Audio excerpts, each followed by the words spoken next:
Quando a gente quer ver uma coisa interessante em determinada obra, nós sempre queremos ver o melhor do que se pode fazer, pois queremos absorver aquela energia brilhante que se vê numa história com detalhes que façam essa obra enriquecedora, como é o caso de Avatar: A Lenda de Aang. Um desenho muito bom com história e personagens incríveis e muito bem desenvolvidos. Lutas, animação, tudo de ótimo presente ali. Desenho esse que depois tentaram fazer algo que honrasse ele e acabaram fazendo uma tragédia, que é o filme de 2010 O Último Mestre do Ar, uma das piores adaptações que já fizeram para o cinema. E como toda obra de expansão, eles quiseram expandi-la com sequências para desenvolver mais o seu potencial por meio de quadrinhos e livros. É uma das principais sequências que gera debate no fandom e na opinião crítica de muitos. É o polêmico spin-off chamado de A Lenda de Korra. Ao mesmo tempo que é um spin-off por dar foco a personagens diferentes, é também uma sequência por se passar depois dos eventos de Atla. Como já sabemos, Lenda de Korra é uma série muito divisiva, mas por que essa série não tem o mesmo afeto que o seu antecessor? Vamos lá.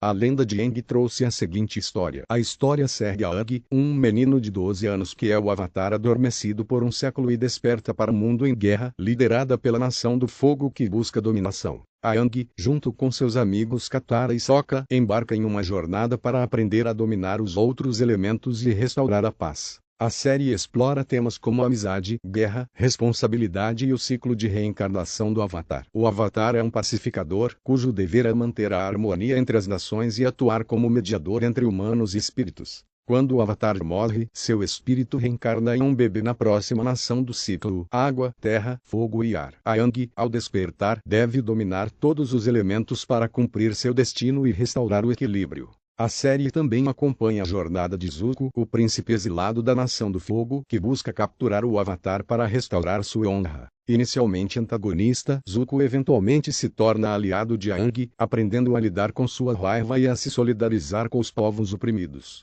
A série explora a complexidade dos personagens e suas motivações, com conflitos morais e relacionamentos familiares que se desenvolvem ao longo da história. E tudo isso foi muito bem planejado e feito com carinho. Fica nítido que os criadores sabiam o que estavam fazendo e tiveram todo o cuidado possível em todos os aspectos. Os personagens principais são todos bem trabalhados, como Zuko com o melhor desenvolvimento de toda a série. Os vilões são marcantes, principalmente a Azula, que até hoje é a melhor vilã da obra. Para muitos é o melhor, se não o melhor desenho que já fizeram.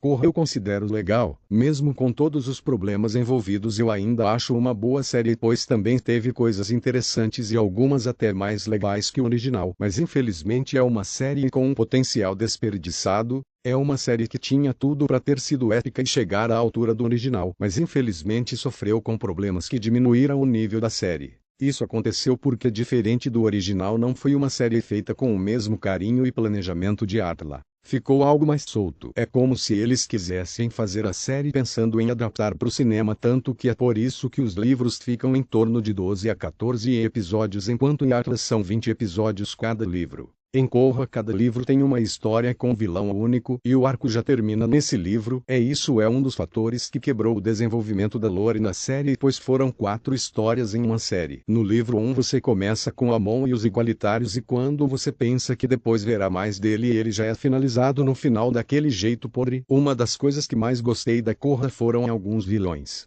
O Amon achei muito interessante, mas infelizmente ele foi sacaneado pelo roteiro, sendo derrotado de uma forma forçada e um fim paia, além de ter sido esquecido. Quando começa o livro 2 já não tem mais nada dele. Fizeram dele um vilão descartável que nem o Zao do original. No geral eu gosto do livro 1 e considero ele bom, mas os romances forçados, carisma baixo de alguns personagens e injustiças como a do Amon foi triste. Amon tira a dobra da Korra e aí inventam que ele acidentalmente liberou a dobra de ar dela que estaria bloqueada. Muito paia. Aí depois ela sai da dobra de sangue com a força de vontade. Seria muito mais fácil ela ter escapado da dobra dele pela força da dominação de água dela, até porque ela virou mestre do elemento dela, né? Visto que foi treinada por Katara, a melhor dominadora de água do seu tempo. Mas pelo visto ela não parece ser mestre dos 3 elementos que ela sabia antes do ar. Aliás, ela já dominara os elementos desde criança. Não sei se foi uma boa ideia, pois isso tira a jornada do herói de se desenvolver. No final a gente até pensa que essa jornada aconteceria quando ela só tem o ar, mas aí aparece o Aang e devolve o poder dela. Adiantou o Amon ter tirado? Pelo visto não.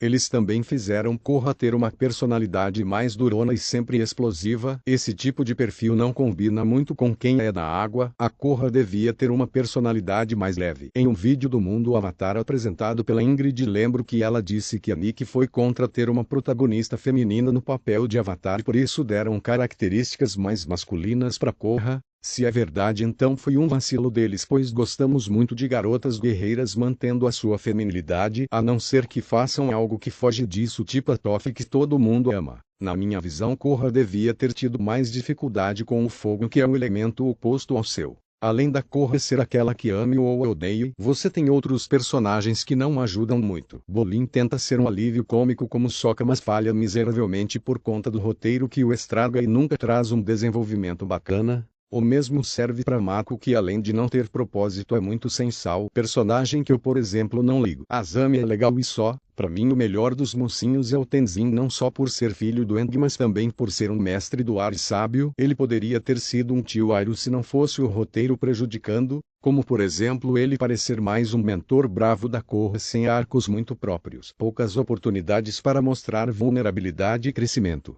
Por esses motivos e outros, as pessoas comparam as duas séries, pois o que tinha em Aang não teve em Korra. Além do Aang, você se importava com Katara, Sokka e Zuko, enquanto aqui você tem dúvida se deve se importar até com Korra além dos outros. Aí no livro 2, que era para ser o final e por isso colocaram o mais poderoso, foi algo muito pior. Um livro 2 muito abaixo do esperado, em que a única coisa que se salva é a história do primeiro Avatar, que é bem legal, porém os furos existem. Em Atla, o mundo espiritual era algo secreto e que só podia ser acessado por meio da meditação pelo Avatar ou por uma pessoa que fosse bem espiritual como Tio Iroh. Mas aí em Korra eles inventaram conceitos que, além de serem retcons, criaram furos. Inventaram que existem dois portais desde Oan e que ficaram fechados desde quando ele fechou, e por isso nenhum espírito nunca mais pisou no nosso mundo, sendo que no anterior a Dama Pintada conseguia passar numa boa pro nosso mundo. No começo eu gostava da origem do conceito de Avatar, mas graças ao canal Bomba Nerd eu abri os olhos e percebi que eles tinham feito uma espécie de desmistificação no conceito.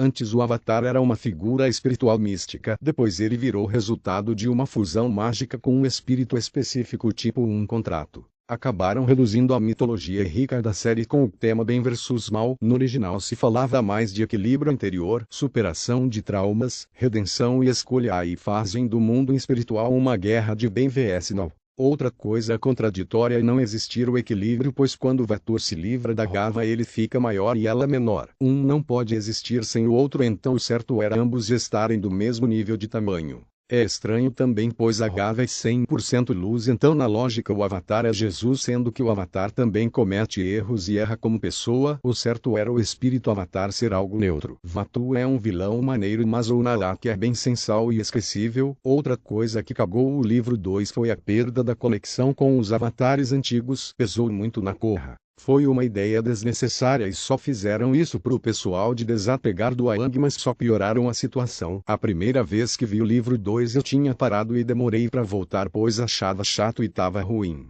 Infelizmente a luta final não foi muito empolgante e a Korra só venceu com a ajuda da Genora. Korra não teve nenhuma luta épica com os vilões, no máximo chegou perto com Zahir, mas podia ser melhor. Não teve uma luta que a Korra pudesse dar tudo de si e fazer uma luta épica. O livro 3 foi uma melhora para a série, apesar de algumas controvérsias, tipo a equipe do Zahir que não é muito bem explorada e eles nem mostram cenas do passado que poderiam desenvolvê-los melhor, mostrando que queriam capturar Korra, mas o Zahir foi um vilão legal, assim como Amon. O livro 4 foi mediano. Para mim a Kuvira não precisava ser vilã em nível de poder, o que fez ela ser grandiosa foi o robô gigante, que para muitos foi zoado. Korra também é criticada por ser nerfada pelo roteiro, é como se o roteiro quisesse fazer dela um ser fraco, e isso fica claro pelo nível do estado Avatar. Além de terem tirado a habilidade de se comunicar com as vidas passadas que eram úteis, fazem o poder dela não ser o suficiente para vencer. Considerando que ela é o ser mais poderoso, ela devia ter conseguido bater de frente com o robô no estado Avatar, onde fica o seu poder total.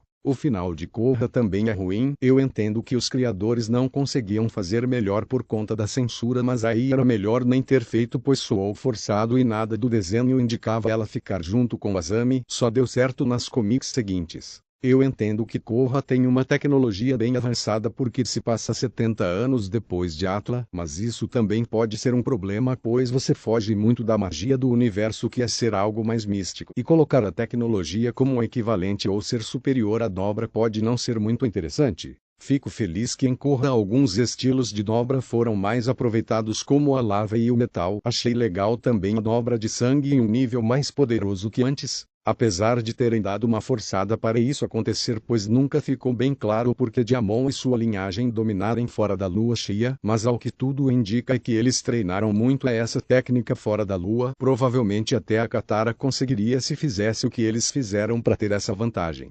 Mas uma coisa chata que fizeram na dobra de raio foi terem feito ela não ser tão rara assim. Parecem até que nerfaram e qualquer um sabe fazer tipo um dominador meia boca como Botzot que perde esse poder para Amon. O que fez Korra não ser tudo isso também foi não ter uma aventura de exploração do mundo, teve bem pouco. Maioria dos problemas estavam em Cidade República. Enfim, é muito triste pensar que essa série podia ter sido muito mais do que foi, história que muitas vezes se perde e acaba sendo mediana, personagens não muito carismáticos e não muito bem desenvolvidos, decisões questionáveis, humor que poucas vezes funciona. Mas apesar de todos esses problemas ainda acho Korra legal e assistível, mas é uma série que possui problemas que podem ser maiores que o lado bom dela. Como eu disse, Amon é bacana e muito interessante mas é injustiçado pelo roteiro que faz dele um vilão descartável sendo que poderia ter durado até o final. O vilão mais poderoso Vaatu devia ter sido o último. Korra podia ter entrado numa jornada depois dos elementos bloqueados por Amon para ativá-los. Korra devia usar mais o seu elemento principal. A origem do Avatar devia ser algo mais místico e não um resultado de uma fusão mágica.